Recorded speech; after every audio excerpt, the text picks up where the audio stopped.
こんにちは、小太郎です。当位のゲーム部屋は当位さんがプレイ済みのゲームを僕と一緒にネタバレマシマシで遊んでいくチャンネルです。今回の動画はグランブルーファンタジーです。今回は週末の神器、いわゆる週末武器の解説だよ。これまでの動画で登場してたけど具体的な解説は初めてだね。編成からまず抜けない最強武器の一角、初心者さんや不吹き者さんはこれの5つを用意することが当面最優先となります。最優先だけど解説順が遅いのはごめんね。5つを作るためのハードルが少し高くて、ある程度強くないと難しいからこれまで棚上げにしてたんだけど、星の落とし子、空の愛し子がサイドストーリーになったことで1本目のハードルが一気に下がったからこの機会に解説するよ。週末の神器の作成方法はもちろん、第3スキルのおすすめや限界超越まで解説するので、最後までご視聴と高評価で応援お願いします。それじゃあ行ってみよう。まずはじめに、週末武器5つの強力な使い方を見ておきましょう。主に短期戦で採用される巨砂と誘惑のチェーンだね。第3スキルを巨砂のチェーンによって虚偽と左術に変更すると、持続性 20% 追撃が常時付与されますが、デメリットとして奥義ゲージ上昇量 100% ダウンも付与されます。そして奥義効果が変わって、発動ターン中味方に最高撃効果を付与するよ。無理やり奥義ゲージを 100% にできれば、奥義効果で味方が追撃付きの再攻撃を行えます。例えばベルセルクのウェポンバースト3とか多神人を使ったり、フレンドからオーリを借りるのが手っ取り早いかな。虚偽と左術によって味方の通常攻撃を強化しつつ2倍の火力が出せるので、3ターンくらいまでの短期戦ではかなり優秀です。通常攻撃はリロード後の硬直も奥義より圧倒的に短いから、高速周回はこれがうまく活用できるといいね。続いて誘惑のチェーンを使用して高地の誘惑に変更すると、バトル開始時に様々な強化効果が付与されます。ほとんどは4ターン続くよ。デメリットとして HP の最大値が 30% 減少します。これも基本的に4ターン以内の短期戦で使用するよ。奥義効果は味方全体にディスペルガード付与ですが、基本的に奥義目的ではありません。やっぱ大量のバフが開幕から何もしなくてもついてるのがいいんだよね。アビリティを押さなくても攻撃ボタンだけで周回する時とか、虚偽と左術の相性が良くない編成で使うね。光属性のハロウィン無限のサポ浴び効果で付与される追撃は、虚偽と左術で付与される追撃と同枠で重複できないため、光レリバ編成では高地の誘惑を使用します。虚偽と左術の追撃の枠を巨砂枠って呼ぶことがあるよ。基本的に巨砂枠が空いていれば、虚偽と左術に設定してメイン装備で使用します。メイン装備できないジョブとか他にメイン装備したい武器があれば、高地の誘惑に設定して使うのがいいね。このように、肉集めを代表とした短期周回では、週末武器の第3スキルを巨砂か誘惑に変更して使用します。変更するごとにチェーンを消費しちゃうから、付け替えをしなくていいように、週末武器をマグナと神石の両方作っておいて、武器ごと持ち帰るのがメジャーな使い方かな。あくまで全属性のマグナ週末武器を作成してからの運用ですが、その方が素材の節約と編成の試運転のしやすさなど、利便性がかなり高くなります。古戦場付近で編成例が紹介されるとき、初心者用以外は大体チェーンがついてるから、チェーンをつけれるくらい強くなったら、週末武器の2本目を作ってね。この武器は短期以外でもほぼ必ず編成に入ることから、週末武器の作成優先度は最優先と言われています。それじゃあチェーンを使わない前提で、どれだけ強い武器なのか見ていこう。まずは週末武器の標準的なスキル構成を見ていきます。第1スキルはカゴノのルシンイで、第2スキルと第3スキルは自分でカスタマイズして使います。真意は HP と後陣が一緒になってるスキルだったね。第2スキルはオメガウェポンの第2スキルと重ねられず、オメガウェポンにセットしていないスキルを週末武器にセットすることになります。オメガ武器は全属性で使い回すから通常攻撃のダメ上限上昇にしておいて、週末武器を浴びダメ上限上昇にしておくと、大体の場面で困らないからおすすめだよ。奥義上限上昇とチェーンバーストダメ上限上昇もありますが、これらの優先度はかなり低いので、明確な理由がない限りは通常攻撃かアビリティの上限上昇にしましょう。第3スキルの基本は渾身だね。渾身は後陣の別枠上算だから、他に渾身スキルの武器がない場面では火力の伸びがすごく大きいよ。連撃率上昇も短期編成で使う場面があります。最近の短期は確定 TA にすることが多いから、その時はスキルを付け替えたりするね。簡単にまとめると、マグナ週末武器の標準的なスキル構成は、第2スキルはアビダメ上限上昇、第3スキルは渾身となります。オメガ武器の第2スキルを通常攻撃上限上昇にしてる前提だね。オメガ武器を編成できない場合でも、アビダメ上限上昇にした方が汎用性は高いと思います。アビダメは上限に届きやすくて 50% 引き上げた上限にも届きやすいってのが大きいよ。通常攻撃のダメージ上限やダメージ減衰、ダメージ上限上昇、よだめ上昇やよだめアップについては基礎知識編にてかなり詳しく解説しているので、ぜひ一度チェックしてください。基本的には基礎火力がしっかり高くて減衰が出てから上限上昇を盛ることになるんだけど、通常攻撃で約44万出てないならまだ通常攻撃の上限上昇は意識しなくて大丈夫だよ。終末武器を作り始めた段階ならアビダメ上限上昇は効果を実感しやすく、強くなってもあまり変更の必要がないので、特別ライトがない限りは迷わなくて大丈夫です。復帰した当時いろんな動画で武器編成を調べてた時に、光はスポンがアビダメ上限上昇で終末武器と同枠だから通常攻撃上限上昇がいいって情報を見てそうしたことがあるんだけど、アスポンを入れる編成はかなり古いから、アスポンとの噛み合わせを気にしてる人はアスポンのことは忘れて大丈夫だよ。アストラルウェポン、通称アスポンは EX 工人を稼げる優秀な武器でしたが、現在の武器編成では極星機や薬状武器で簡単に EX 工人を稼げるため採用機会がない武器になりました。素材も高級だからアスポン作るくらいならワールド武器作った方がいいと思うよ。さて話を戻しますが、第3スキルは渾身がおすすめです。特にマグナ終末は渾身が超おすすめ。これは別枠乗算によって火力が大きく伸びやすいためですね。基礎知識編1で解説した内容だね。今回は復習も兼ねてマグナ終末の渾身が強い理由を基礎から確認しておこう。まず別枠乗算とは武器スキルの効果値が足し算ではなく掛け算で計算されることです。通常工人とマグナ工人、EX 工人はそれぞれ別枠乗算の関係だよ。効果値が 20% で加算関係なら3つで 60%、 つまり火力を 1.6 倍にするのですが、乗算なら 1.2×1.2×1.2 となり 1.728 倍、効果値換算で 72.8% となります。この仕組みがあるから一つの武器スキルを高倍率にするよりも複数の武器スキルをバランスよく伸ばした方が結果的に火力が出るようになるんだね。そして渾身スキルですが、通常渾身とマグナ渾身があり、これも他のスキルと別枠乗算で計算されます。例えば 20% のマグナ渾身があって、さっきの3つの 20% の別枠乗算とさらに掛け算すると 1.728×1.2 で 2.0736 になるね。効果値換算で 207.36% なので 20% のマグナ渾身で 34.56% の効果値をさらに上乗せできたようなものです。さらに終末武器の渾身はカゴが乗るから渾身の効果値自体も乗算で高くなるよ。特にマグナブーストや電子サポアビ、姿勢のサポアビがあれば両面属性編成だったとしてもスキル倍率は上昇するため、マグナ渾身の武器として終末武器が1本あるだけで明確に火力が変わります。別枠乗算が特に効果的って話だから、他の武器でマグナ渾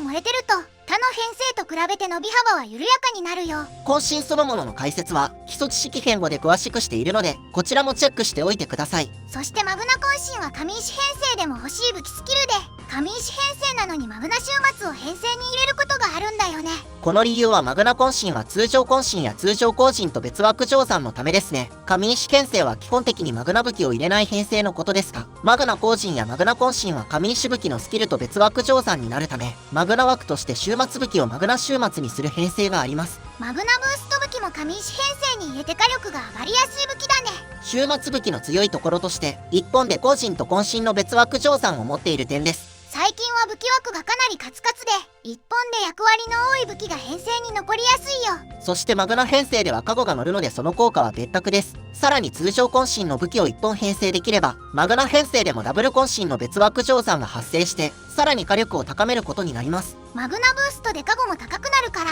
終末武器の第3スキルは渾身が大安定ってわけだね。このように終末武器は1本で別枠乗算が発生し、アビダメ上限を無条件に引き上げることができるため、初心者から上級者まで全機空士が最優先で作るべき最強武器であり無料です。グラブルは基本的に最強武器が無料なんだけど、逆に言うと無料なんだから持ってる前提なんだよね。そのため初心者さんには早めに作ってほしいのですが、作るためのハードルが高いのが難点です。昔のエンドコンテンツだからね。それじゃあここからは終末武器の作り方を見ていこうか。まずは5凸までに必要な素材を見ていきましょう。はじめに本体の交換素材から。属性エレメント500個、武器エレメント255個、ダークネスマテリアル5個と交換します。ショック交換すると3凸状態で手に入るよ。ダークネスマテリアルはランク120以上で挑戦可能なダークラプチャー、いわゆるルシファーのマルチバトルで獲得できます。自発素材に4大天使のアニマを1個ずつ使うから自発だけじゃなくて救援検索も活用しよう。初心者の登竜門の一つですが、救援依頼を出せば勝てないようなマルチではないので、遠慮せず救援依頼を出すようにしましょう。強い人は救援に入って初心者さんを助けてあげてね。このダークネスマテリアルは4凸や第2スキルの追加に必要なので、自発できるようになったら早めに集めるようにしましょう。続いて4凸の素材。ダークネスマテリアル5個と画面に表示した素材各種が必要です。初心者さんがきついのは覇者の証100個と屈強の証10個だね。これは古戦場の戦火ガチャを回した分だけ手に入るから、とにかく古戦場には必ず参加すること。あとはマグナ2ボス、レバリアシリーズのマグナアニマ10個も地味に大変ですね。これも救援出しておけば5分後には強い人が入ってくれると思うから、遠慮せず救援依頼を出しておこう。そして4凸すると第2スキルを設定できるようになります。これにはペンデュラムが必要なので、交換素材としてダークネスマテリアルを5個追加で集めましょう。ダークネスマテリアルは最低でも15個必要ってことだね。なんならもっと必要だよ。5凸の素材には画面に表示した素材が必要ですが、ヒヒイロカネ1個が必須なので、ヒヒイロカネは価値がわかるまで使わないように言われるのは、必要な時にすぐ使えるようにするためです。他の素材も強いマルチボスの素材で、蚕、黒鱗の翼 HL と法天、虚空の兆しは救援依頼出せば大丈夫だと思うけど、新暦究極の竜 HL は6人マルチだから、強い人が救援に入ってくれないと倒せないこともあるかもしれないね。これらのマルチは強い人にとって日課程度ですが、初心者さんが突き当たる壁の一つです。救援依頼を見つけたら代わりに倒すつもりで入ってあげましょう。それから週末の暗唱だけど、ランク170以上で挑戦可能な6人マルチで、自発素材にダークネスマテリアルを1個消費するよ。このマルチがかなりクセモノで、高頻度のディスペルと防御や HP がかなり必要です。また、元超高難易度マルチのため、ギミックが多くて初見だと何が起きてるかわからず、いきなり全滅することもよくあります。天破の祈りを使って強引にクリアすることもできるから、救援が入ってくれても勝てなそうなら、天破でエリクシールも使って倒してもいいよ。とにかくこのボスの周回を諦めると、それ以上強くなる道がかなり遠くなるので、何が何でも終末の暗唱を集めましょう。天破でもいいから討伐時にサブ編成も含めて同じ属性で統一してクリアすると、その属性の音調を獲得できるよ。手に入れた音調は5凸素材として使用します。そして5凸素材最後のクセモノアスタロトのアニマは共闘クエストの一番最後のクエストでドロップするよ。まだ共闘をやったことがない初心者さんも多いと思いますが、アスタロトのアニマの要求量は多いので、このタイミングで共闘クエストを全て解放しましょう。アスタロトのアニマは栄誉交換にもあるけど、1個に300必要で、これだけで30個集めるのはおすすめできないね。そして第3スキルのペンデュラム交換には、終末の暗唱5個とゼネシスフラグメント30個を使います。終末の暗唱を集められる段階なら難しくない素材です。ひとまずここまで集めて終末武器を渾身で使えるようになれば、どんな編成でも常に入れっぱなしで大丈夫だよ。このように5凸の素材はある程度強い前提になっているため、これらを自力で集められるようになった頃には、初心者ではなく中級者に足を踏み入れている段階です。必須武器なのに強くないと作れない。それが終末武器5凸なんだよね。そこで、サイドストーリーの星の落とし子、空の愛し子をクリアして、終末武器5凸を1本ゲットしましょう。一属性だけでも終末5凸があるとかなり状況が進展するからね。効率だけ考えると、キャラが揃ってる属性で作っていいんだけど、直近の古戦場の属性に合わせて作れば、古戦場ですぐ強くなれるんだよね。これは難しい問題で、闇と光はお互いに有利なので、闇を強化すれば光の強化も簡単になります。しかし4属性に有利ではありません。4属性のどれか一つを強くすると、有利属性を強化していくことで4属性の強化が可能です。つまりどこかで気合を入れて強化する属性が出てくるってわけ。当医さんは闇子戦場から再開しましたが、最初の闇は終末4凸で参加、次の光は友達に手伝ってもらって、なんとか5凸を作って参加しました。その後の土子戦場のタイミングで、星の落とし子、空の愛し子の復刻開催があって、土で5凸作ったんだよね。一属性でも自信のある属性が作れれば、属性関係ないマルチは簡単になるから、好きな属性をしっかり強くして、その属性を軸に素材集めを頑張って、音調は天破でゲットする。そんな流れが一番良さそうだね。それでは冒頭で紹介した強い使い方のできるチェーンの作り方も確認しましょう。チェーンにはコーチの魔核が5個必要で、これはコーチの打天使で獲得するよ。通称ベリアル HL ですね。ランク170かつフリークエストの楽園崩壊で、ソロ用のベリアルを倒す必要があります。ベリアルはギミックゲーだから、まず攻略サイトで予習するのを強くおすすめするよ。当初より難易度緩和は入っていますが、準備なしに勝てるようなマルチではありません。救援に入るのも準備ができてからね。残り HP で必必要な動きが違うから、特に残り 5% の救援に入るなら1ターンで3500万以上出せる編成にしよう。ただ殴るだけでは全滅するので、ここに関しては申し訳ないですが、予習した上で自発から始めてみてください。ベリアルに挑戦する段階の人はすでに初心者じゃなくて中級者の段階だと思うから、ここで高難易度攻略に挑戦しておこう。当時さんも得意なマルチではないよね。そうだね、面倒だから人が多い時にやりたいね。他の方の動画でベリアル HL の解説はありますので、それも予習の材料にしてください。とにかく初心者は渾身で大丈夫。チェーン作りたくなったら中級者の証拠だよ。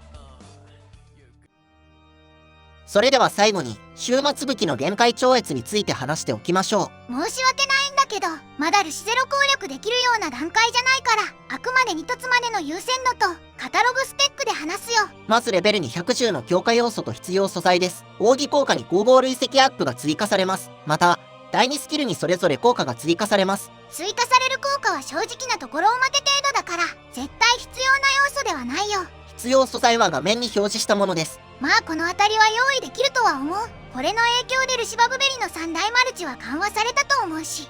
新しい高難易度が出ると初心者と中級者が強くなりやすくなって、ユーザー層の裾野が広くなる感じがあっていいと思う。ただ210の強化内容自体は急ぐようなものではないですね。続いてレベル220の強化要素と素材です。第1スキルの効果値が 20% から 22% に上昇します。これもおまけ程度だね。必要素材はこちらです。この強化のために消費する素材としてはかなり贅沢だよね。特にニューワールドコーツを要求するのは強気ですね。これも急ぐ必要ないね。続いてレベル230の強化要素と必要素材です。第1スキルにカゴの乗るよダメアップが追加されます。効果値は 1.75% です。これは多少影響があるとは思うけど、ものすごくダメージが伸びるような数字じゃないから、できるならあった方がいいけどねって感じだよね。必要素材はこちらですが、ここでルシゼロの素材が要求されます。正直なところ、ルシゼロの素材を使うなら先に新しいペンデュラムを作った方がいいと思うよ。それでは先に新ペンデュラムも見ておきましょう。第3スキルを入れ替え可能で、特に絶大のペンデュラムで極波に変更するのが強そうです。新ペンデュラム共通の効果として EX 更新 40% とダメ上限 7% 上昇があります。極波の独自効果は DA 率と TA 率が 25%、通常攻撃のよだめ 10% アップとクシュ枠が付与されます。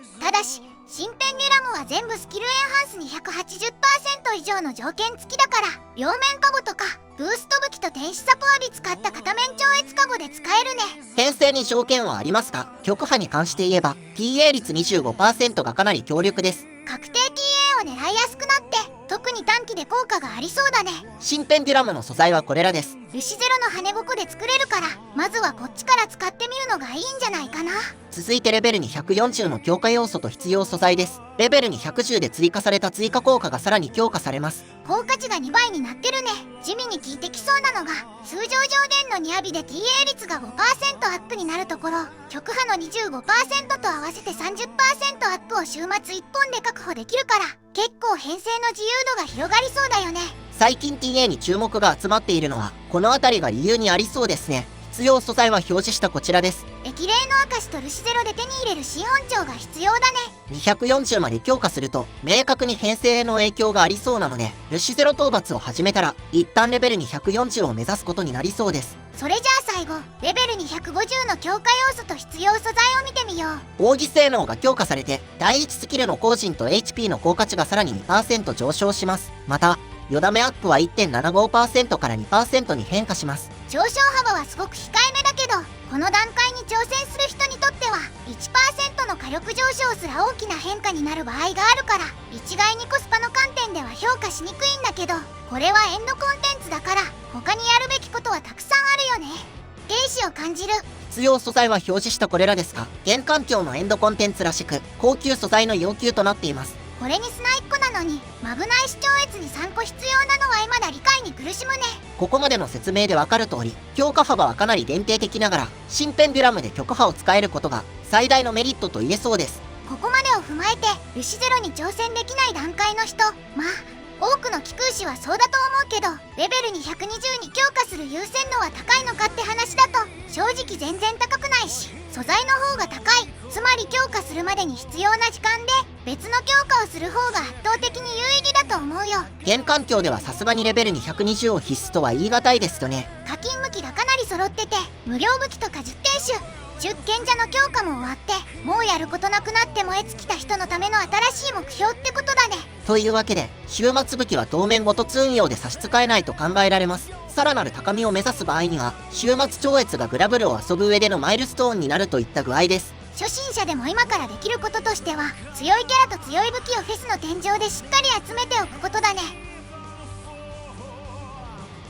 さて、終末の神器に関する解説はここまでです。まだゴトツを1本も作れてない人はサイドストーリーに急ごう。全属性のゴトツが揃った人はチェーンを作るためベリアルに挑戦しましょう。チェーンを使うようになったら2本目の終末の神器を作成しよう。当時さんは2本目を作っている段階です。アスタロトが面倒だなって思いながらやってるよ。限界超越はレベル220までなら優先度は低いので、無理に手をつける必要はないですね。ルシゼロ攻略できるようになったら、その時に超越すればいいと思う。今回の動画が役に立ちそうだと思ったら、ぜひチャンネル登録と高評価で応援よろしくお願いします。次回の動画もご期待ください。そろそろいい時間になってきたので、今回はここまで。次回へ続く。